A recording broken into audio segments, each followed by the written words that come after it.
for a few minutes, we could have a chat about what we think is going on with the offer from the right and from the left.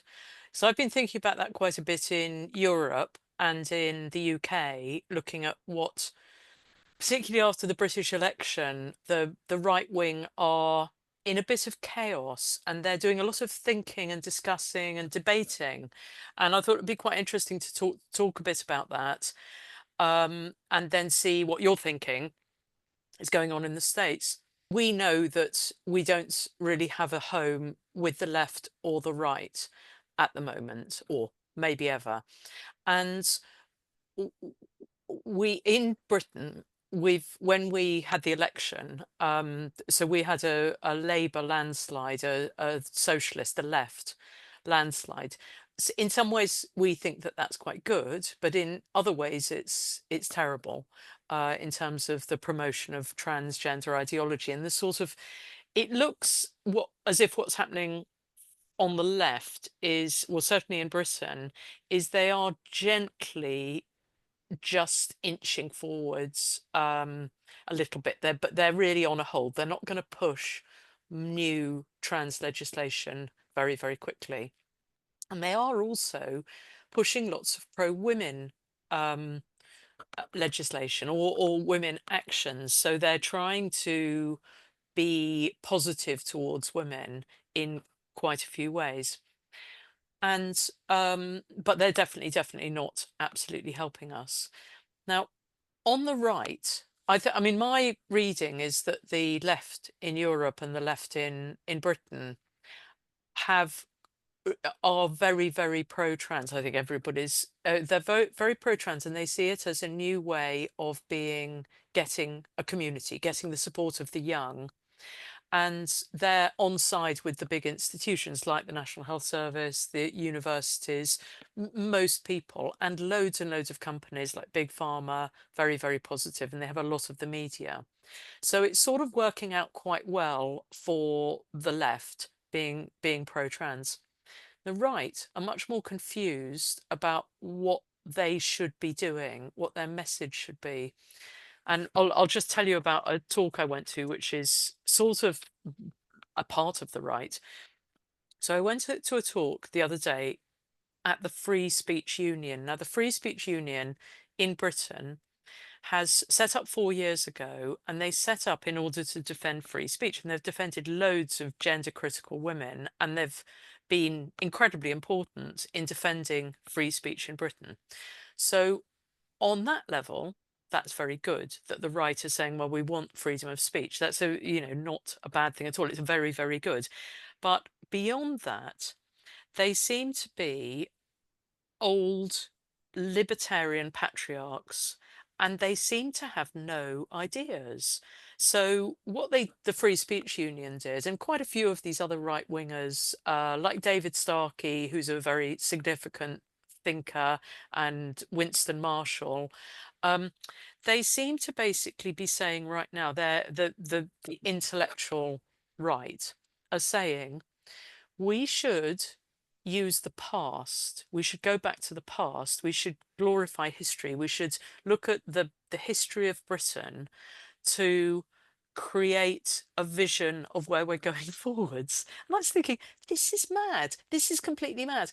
And the speech I just went to with this guy, Frank Furedi, who's got a book called The War Against the Past, what he's basically saying is the woke, the left, are destroying our vision of the past by being revisionist and doing things like saying somebody, Joan of Arc, might have been a lesbian or gay or queer. And that's absurd because it's ridiculous. And they're sort of destroying our common understanding of the past. We want to go back to it. And they don't say this explicitly, but basically they want to go back to when white men were white men and they were in charge and they wrote history. And they hate the way that history is being rewritten, not just by trans rights activists, but it's also being rewritten by women and like black activists, anti-racist activists, by everybody, anti-colonial. And so we, I think, or certainly me, but probably quite a lot of us here, have no home with these libertarian, patriarchal, free speechers. And I suppose I felt like maybe some of them might have a more sort of like have a better offer for the people, but they absolutely, after going to this talk, and I talked to lots of people afterwards, they absolutely don't. It's so simplistic. It's like it's just, I can't believe how unintellectual and unsophisticated they are in terms of they're saying just the woke are bad. And they also, this is an insight I got, which maybe some other people will have got, is the reason they want to go back to history, people like David Starkey and certainly Frank Furedi, is because they don't want us to think about climate change. They're climate change deniers. So unfortunately, our mates who are defending free speech, which is good, pretty much all of them deny climate change. And that suits it suits them to say, let's just do history. Let's think about history. Let's go back to when white men were white men and they were in charge. But they absolutely, so they might want to call a woman or be able to, but probably to keep her in her place. But they want, they also deny climate change. So I'm feeling like it's just a total chaos. Like the right has no answers whatsoever. And the ones who want to look as if they're clever are saying stuff, but it really is, it's saying we should go back to that form of history isn't going to be in any way helpful. And I suppose it just reiterates or reinforces the idea that we just have to keep on doing our radical feminist women speaking, let women speak, we create as many platforms as possible, because they absolutely won't let us speak. Neither side are going to let us say any of this sort of stuff. Sometimes you get to say a few things, Cara, but mostly none of us do. So yeah, so what do you think about that and what's going on in America? I absolutely think we just need to do this for ourselves, which is not to say that we shouldn't pick and choose allies where we can find them. Because as you say, we do have allies on the free speech issue, among other things. One of the things that frustrates me so much about this whole thing is that I don't see anything left about gender identity at all. I see it as possibly the most sexist, homophobic, authoritarian attempt to return to regressive sex stereotypes, which is driven by industry, right? I mean, it is driven by pharma, medical companies, and tech. It is one of the most regressive movements I've seen. And so one thing that is very frustrating, of course, is that in the United States, it's the Democrats that are pushing it. And so one thing that allows Republicans to do is get away with saying the left is pushing this gender identity nonsense. And you can see why they say that, and you can see why they get away with it, because the Democrats have essentially handed them those talking points. So the whole thing is just very frustrating to me, because there's nothing left. There's nothing progressive about denying the material reality of sex. There just isn't. So that's a frustrating dynamic. Another thing that is maybe worth pointing out is that I feel like a lot of people in the United States are currently operating under the assumption or the belief that when it comes to gender identity, Democrats bad, Republicans good. And again, you can see why they think that. It is only Republicans at the federal level who are taking any sort of stand to stop this. That's absolutely true. But at the same time, I think there's reason to believe that the people who are really pushing gender identity aren't leaving the right alone. And so we know, for example, that Jennifer Pritzker is an equal opportunity donor. Jennifer Pritzker, for anyone who doesn't know, was born James. He is, I believe, the cousin of the current governor of Illinois. He's a multi-billionaire. He's known as, I think, the first openly transgender multimillionaire in America or something like that. And he gives away plenty of money to Democrats and Republicans alike.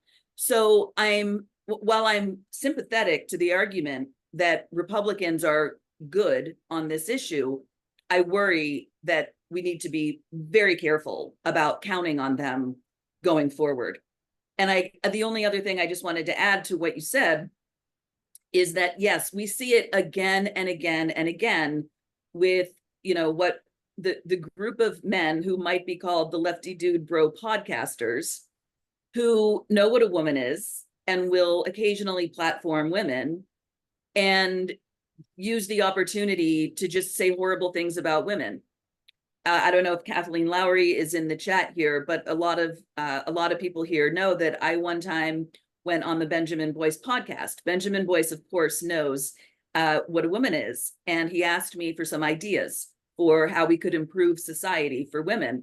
And I started with very anodyne radical feminist arguments about ending male violence against women, ending male rape against women. And he and his listeners just dismissed that out of hand as absolute nonsense. They just thought that was a ridiculous starting point. And so for a lot of these libertarian men who just refuse to imagine a world without violence against women, refuse to imagine a world without male rape and sexual abuse of women, refuse to even consider getting rid of pornography. I mean, God forbid you tell some of these men you want to get rid of pornography. They just can't be counted on. They just can't be. I mean, sometimes it's a useful platform. We should take the platform when we think it's strategic and useful to do so. But we need to be very, very careful about who we consider genuine allies. The concept of hate speech is very much in the zeitgeist. Certainly in Europe, I know in Scotland, I know the concept of hate speech is a very big deal in Australia right now. In the United States, we are supposed to be protected from hate speech by the First Amendment. And for the most part, we are. One thing to say about that is that the current vice presidential candidate, Tim Walz, has said that hate speech is not protected by the First Amendment. That is not true as a constitutional matter, but it's very scary that he said it. And given that he has turned his state of Minnesota into a so-called trans refuge state, it is very scary to me what kinds of so-called hate speech he might want to restrict. And then I will just say, on a completely different topic, having nothing to do with so-called gender identity, I was watching a press conference given by the White House press, I forget her official title, but she does press conferences for the White House. And she introduced the concept of hate speech. And she said that a particular category of speech constitutes hate speech.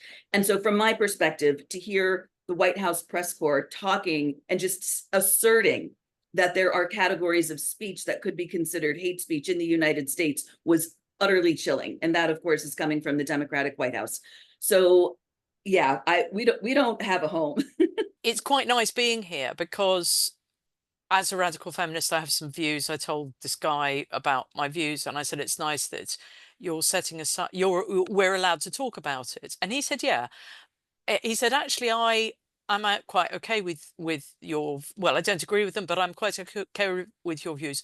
But quite a lot of people in this room today, it's only while they're in the free speech room, in this place, that they will be okay with it. But the moment we leave the building, or if we were in another room, they would be completely vile to you.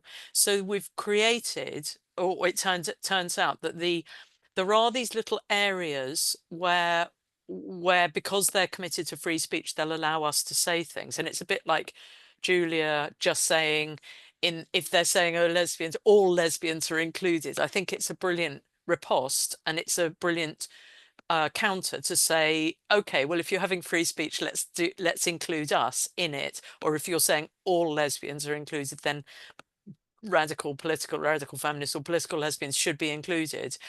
And that links up a bit to what's happening with, I don't know if it's the right, but it's happening in Britain. We've got this new big thing that's been happening for the last few years, which is called fundamental British values. And there we teachers, I'm a teacher, we get taught about fundamental British values all the time, and we're meant to be promoting them all the time. And one of them, which is really good, is tolerance of a diversity of views and freedom of speech and the rule of law.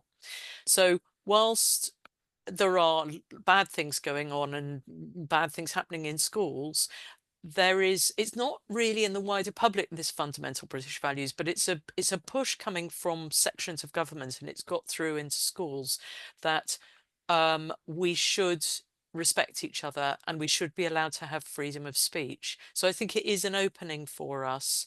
And I suppose we can we can call their bluff or ask them. We can ask to be allowed to do free speech and then say, but okay, so it's not, is it?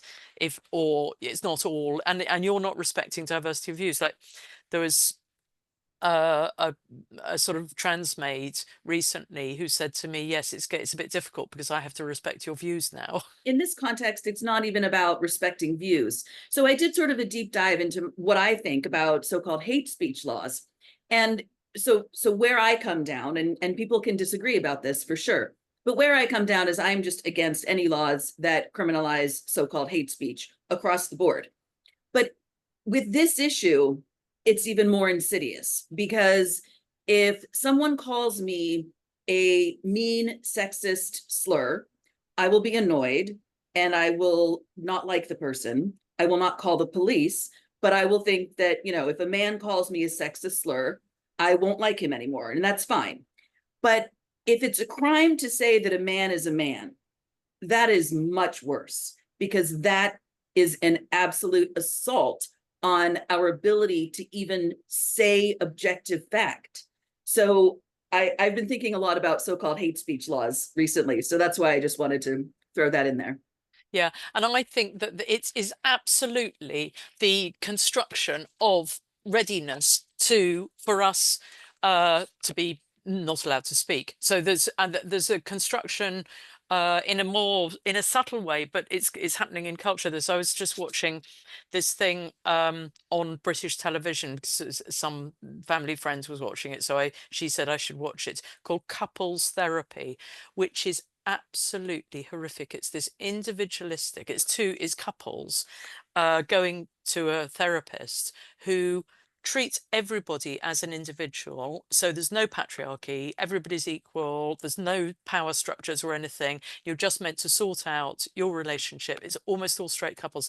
The only so-called not straight couple is a man and a man pretending to be a woman and a woman.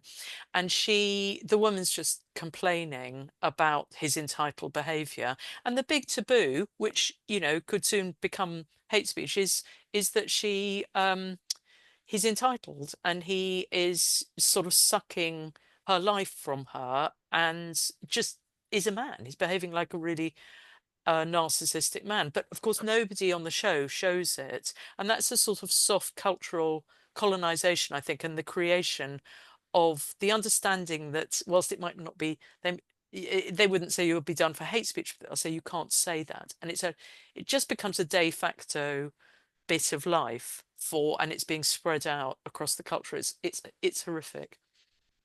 A good opportunity to recommend that everyone watch Vaishnavi Sundar's film Behind the Looking Glass, which is an absolutely brilliant documentary about the women and children who are harmed by fathers and male partners who decide they're women.